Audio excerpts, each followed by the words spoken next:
Hello Sumit, you're welcome to another beautiful video tutorial. So in this video, we'll be learning how to make this Queen Anne corset drop waist gown. If this looks like what you want to know how to make, you can stick around. Let's get right into it. So I made mine without a bra cup and boning. Now this is it on my body. You can see how it is on my body. My phone really didn't bring out the details, but everything you saw in the first picture, aside boning and bra cup, I did here. Now you don't expect it to give you the shape it is on the dummy because I don't have that kind of shape. And again, I did make mine fitted because I have big tummy, so most of my gowns are always loose on the waist side. So if this looks like what you want to know how to make, you can stick around. Let's get started. So to get started, I have 3 yards of flower crepe with me that I'm using. I added extra 1 inch to it to make it 4 because I doubled it because the material is very transparent. So I doubled the upper part, like use the material to do lining. So the first thing to creating the basic block pattern that I will need, I will impute my bust point, which is my nipple point. Do you get it? It's also known as the apex. Then I will impute my under bust. Then I will impute my waistline. Then the full length of the paper serve as the full length of the bodice I'm working with, which my hip measurement will be resting on. So I will go ahead and connect my horizontal line for the bust point, the under bust, and the waistline. These are the 3 lines. So the next thing, I will get my shoulder measurement, which is 7.5. After imputing the shoulder measurement, I will go ahead and take my shoulder width and depth, which is 3 by 3. Please take note, it is Queen Anne neckline. If you increase it more than 3, it's not going to come out well, except you're working with a plus size. Do you understand? So it depends on the size you're working with basically. So I'll go ahead and use 1 inch for my shoulder slope. Then after connecting the shoulder slope, I will now go ahead to get my chest line measurement. So you can see me connecting the armhole line. Then to get my chest line measurement, you can see my tape rule is starting from the 1 inch for shoulder slope. Please take note of that. So now after that, I will roll an horizontal line to connect my chest line measurement. So that arm that is extending to the bust point is not needed. I'll just tipes it away. I made a mistake extending it too long, so I'll just tipes it away. Like you see what I've done. So after that, now the next thing I will have to do now is to create my armhole curve. If you don't know how to make your basic bodice block, if you're new, I'll drop the link in the description box for a very detailed and explanatory. The necessary measurements also, they are there. It is basically for beginners. I did it basically for beginners, so it is well detailed. So this is me connecting the armhole line.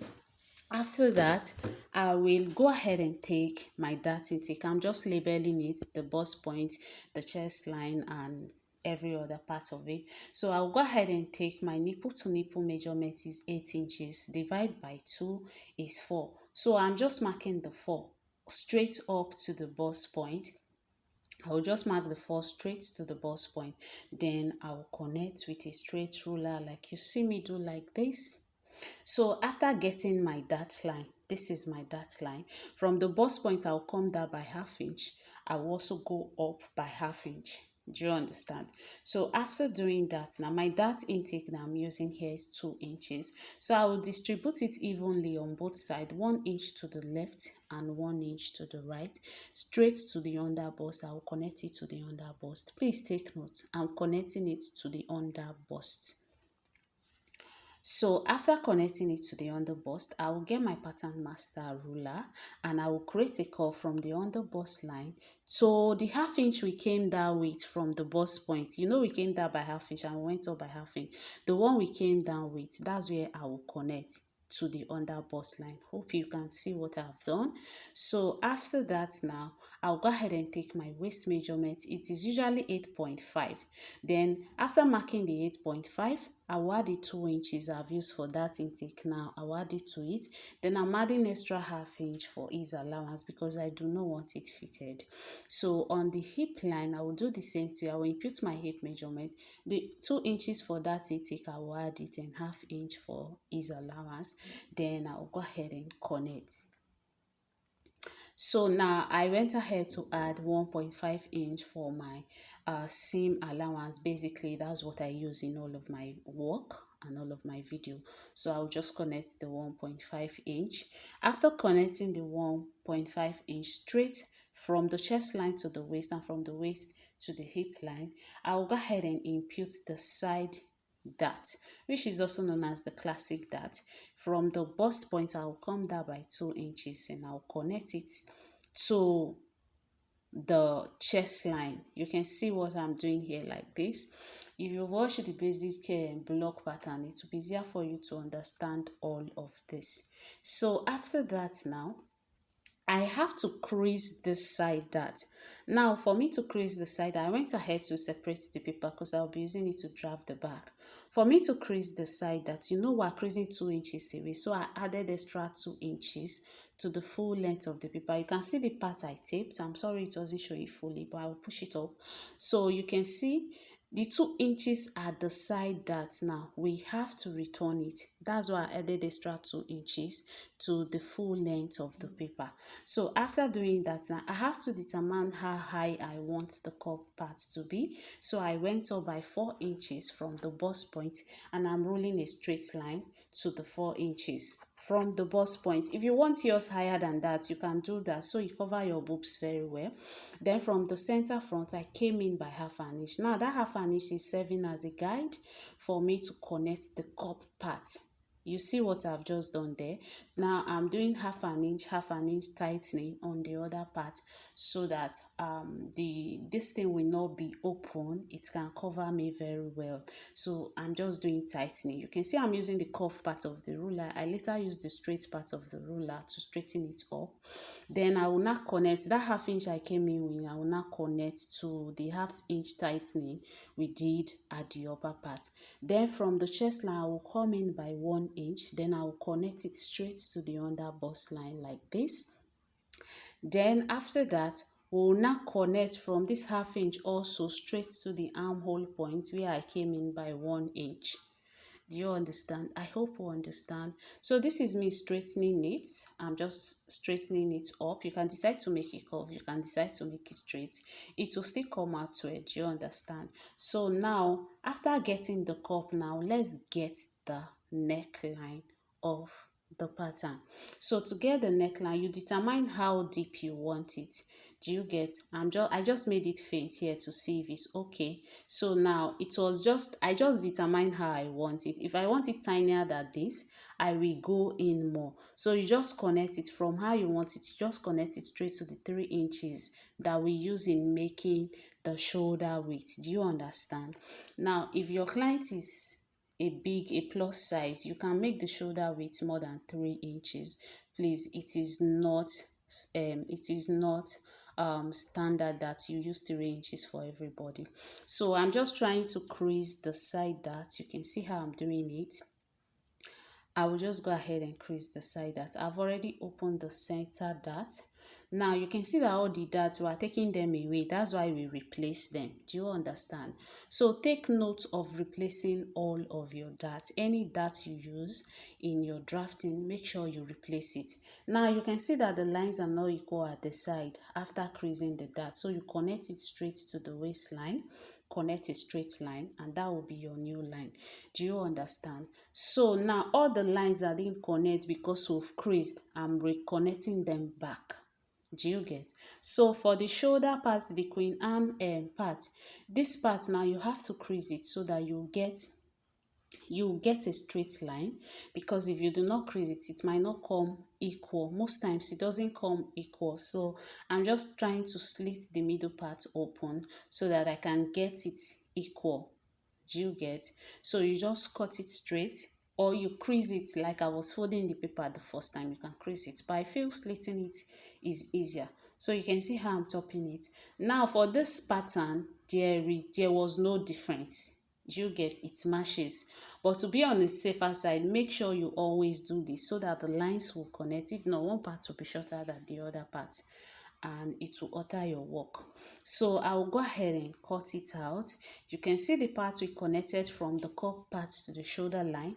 That serve as our Queen Anne neckline. If you want it tinier than that, you can shift it more to the armhole point. If you want it bigger than that, you can shift it more probably to the tightening we did on the upper part. But I feel if I had shifted it, the Queen Anne pattern wouldn't have shown. Do you understand? So that's what I did there. So this is me cutting out all of the that and cutting my pattern out. So after cutting it out like this, I'll go ahead and gum it back, because you know it has this basque inset, right? So, and it's just straight like this, so I have to tape it back. After removing the dart, I have to tape it back. Do you get? Please make sure you do this. I have to tape it back.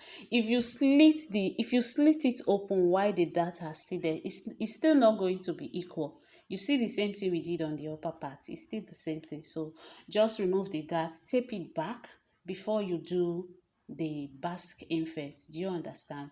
So this is me just taping it down. So after taping it now, I will determine how deep I want the basque to show. Do you get? So from the waistline now, I will measure how many inches I want to cut away from it from the side. Do you get? Because this full measurement now is 24 inches in total. So now how many inches do I want to remove from it? Now it depends on where you want the basking fair to start from your body. So please measure your body so that you get the right measurement for it. So on the center part, I came up by 1 inch, and on the side part I came down by 5 inches. So it is 5/1 inch that I use in creating the basque inset. But at the end of the day, when I was sewing it, it was too long, and I still removed about 1 inch, 1.5 from the side. Do you get? Though you can see from the beginning of the video, the basque really didn't come out like the way I would have wanted it to be, but it's nice though. So now after cutting it out, I will go ahead and remove the tape again. So after removing the tape now, I can now cut the cup part away totally. So this is me labeling it so that I don't make mistake. Please always label your work. Make sure you label your work. So I'll go ahead and cut the cup part out, and we are done with the front pattern. So for the back pattern, we have we'll be repeating the same thing for the back pattern. So I've already gone ahead to draft my basic back pattern. Now the neck width I use is 1.5. The neck width is 3 inches. The neck depth is 1.5, because of course Queen Anne neckline, I'm making Queen Anne neckline, the back should be a high shoulder, not low shoulder. So that's why I use 1.5. I've input my dart intake. From the waistline I came down by 5 inch to connect the dart legs together. Then on the chest line I came down by 1 inch to connect the dart to it. I've added the 1.5 for seam allowance, as you can see in the video. So this is me. I'm just measuring it with the front pattern to get the right measurement. So the front and the back will be equal for the basque part that will be meeting at the side. It has to be equal. Now you can decide to make your back pattern like the center back. Now you can make it short or something, but I realize if you don't make it the same thing, you know the length of the material you'll be pleating on it now is going to be equal. So if you make the back shorter, the back will just be jumping, even including with your bum in itself, it's just going to jump. So that's why I made sure that they were equal, both front and back were equal. So I went ahead to add extra 1.5 paper to create my zipper tightening. If you don't know how to make zipper tightening, I have a video of it on how to make your basic bodice block with zipper tightening. So now the 3/4 inch I use for zipper tightening, now the center back, I have to replace it to the side. So you can see what I'm doing. So after that now, I'll go ahead and cut it all out, and we'll go ahead and cut on our material. Then the next phase now, we'll go ahead to sew. So for the part 2 of this video, I will be doing the sewing, showing us how I draped the cup part, how I managed to drape on an empty material without this thing, no bra cup. I made man without a bra cup. So how I did the draping and everything is going to be in part 2 of this video. So the back pattern is ready and the front pattern is ready. This is what we have for both the front and the back pattern. If you have any question, please don't forget to ask. Honestly, just ask. If you don't understand anything, please, I'm here, just ask. So this is it. I've gone ahead to cut everything on my material. This is the front pattern, that's the cup part. I've gone ahead to cut everything, so I'll be explaining everything in part 2, the step-by-step detail on how I achieve it. Please, if you want to see how I made the beautiful dress, how I sew it, the next video I will be uploading on the channel will be the sewing part of the video. So see you in my next class, and thank you so much for watching. Thank you for sticking around. Bye.